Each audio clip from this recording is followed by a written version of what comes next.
The month got off to a pretty much low-key start. There was no race on the first weekend, so I just had a solo 10k instead. Just really treated it as a recovery run, just because I knew it was going to be a tough month ahead. So yeah, having recently reached the halfway stage, I was invited back onto BBC Lincolnshire just for a catch-up interview, sort of say how the year's been going. It was originally sort of penciled in for the first Monday of the month, but Jenny's health sort of took quite a turn for the worse, so I had to just cancel that appointment and run home to sort of look after her. It was then rescheduled for the following Wednesday, so I think it's 5th or 6th time I've been on radio so far this year. So my first race of the month was originally lined up for the 10th of July, which was a Wednesday. It was the Tooney Trot 10k. I was just planning to head to that after work, but when I left work, I think there'd been an accident on one of the major roads, and then there's roadworks on the other major road. So what would typically have been a 5-minute journey sort of home took 50. I was a little bit anxious going into the 12.12 trail race, simply just because they had warned quite heavily on their website that you'd need experience navigating, as well as giving a full list of kit that you'd need, like a map, a compass, some spare food, drink, clothes, a whistle. Christ knows what else, with a flare gun, rubber dinghy, a tent, I'm not really sure. For the most part, I didn't need that gear. I still packed my bag full of all that stuff anyway, just to be sure. They warned about routine kit checks beforehand, so I didn't want to be disqualified before I could even run the thing. But, I mean, looking around at all the other runners beforehand and during the race, none of them seemed to be carrying half the stuff with them. If they were, it's very, very discreetly packed away somewhere. Don't want to know where. But yeah, so I was carting all the stuff across the Peak District for no reason, really. But yeah, I think ignoring the marathons is sort of the most difficult race I've done so far this year. Just because of obviously the train and the ascent. I guess I did go wrong once. At one part of the race, there's this hill, and then when I got to the top, I just lost track of where the runner in front of me went. So I just knew roughly the direction I had to head in and just guessed. Ended up going down the complete wrong way, sort of down the really rocky bit with like 5-6 foot drops in between the boulders. But I don't know, I just carried on jumping in between, pretending I knew what I was doing my best impression of a mountain goat. And then, it's only when I got to the bottom of the hill, turned around, I could see all the runners coming back past me. And then I thought, yeah, maybe that wasn't the right way. But yeah, apart from that, I don't think I ran into any difficulties with this one.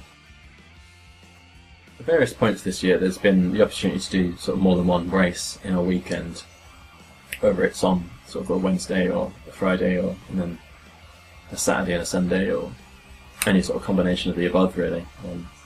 But I never really thought it'd be possible to do 2 races in one day. This month, that sort of became a possibility. And the first race was sort of fairly simple, 2 and a bit times round Rother Valley. So I started the race thinking that it's a nice, simple, flat route.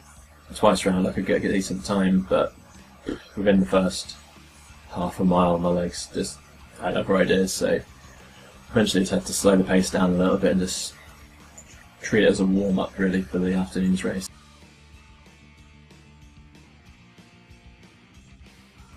So the second race is the Man of Steel Sheffield race. Sort of one of the few obstacle races I'm managing to fit in this year, mainly just because of how expensive they are to enter them. I mean, twice or 3 times at least the price of just the standard road races. I borrowed a GoPro camera from sort of a couple of guys I know, just to try and record this race, and just the entire weekend really, just to try and make a big deal out of it and create a video blog. But I kind of lost it. It's an enjoyable race. It's one I definitely want to do again, but it has kind of soured majorly by the fact that I lost the camera. So I mean, it ended up making the race by far the most expensive race this year, simply because it got that £300 camera. plus the entry for the race. So should imagine that record isn't going to be beaten at any point. It was quite an enjoyable race, to be fair. You had to jump over walls, crawl through cargo nets, cross a pond, run up and down hills. There's this one hill called like the Travelator, which it was impossible really to just go up on 2 feet. I made an effort, a good effort at trying to do it, but sooner or later it was a case of I can try and do this on 2 feet and end up falling backwards, or just succumb to the hill and go down on all fours. So I had to succumb to it. So the race was a 5k and a 10k, so the 5k runners went round the route once, and then as we came back, and then the option to keep them going and do 10k. So you're facing the same obstacles again, but then the second time when I got in the pond, it had cross-cut a pond, and there's like cargo nets which you crawl under in the pond. Sort of the camera got caught in the net.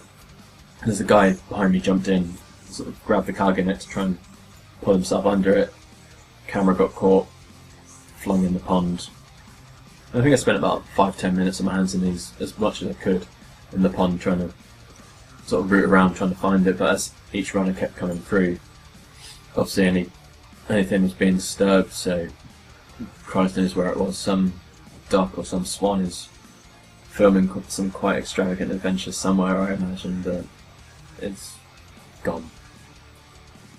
Yeah, the final race would be the Heckington 10 mile road race. Is that the 146th, I think it was, Heckington show, which is a little village about half an hour away from where I live. It's a bit of a strange one because it's a 2-day village show, and we were essentially one of the attractions. It was a bit weird. Like the race started, we had to kind of run around the inside of the arena twice. Kind of felt like it was being paraded, before then going out, running 10 or so miles and then finishing.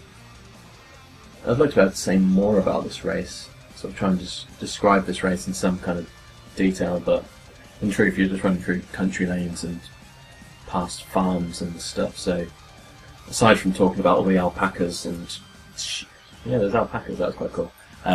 Alpacas and sheep and cows and Land Rovers that I ran past, there isn't really much to say, to be fair. So yeah, I think that's it really. That's me done for the month.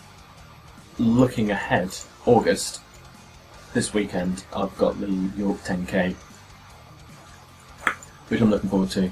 It should be a nice flat one, and the potential to do a sub 40. I don't know yet. Trying to rest up a little bit before it, but we'll see. Depends how hot it is.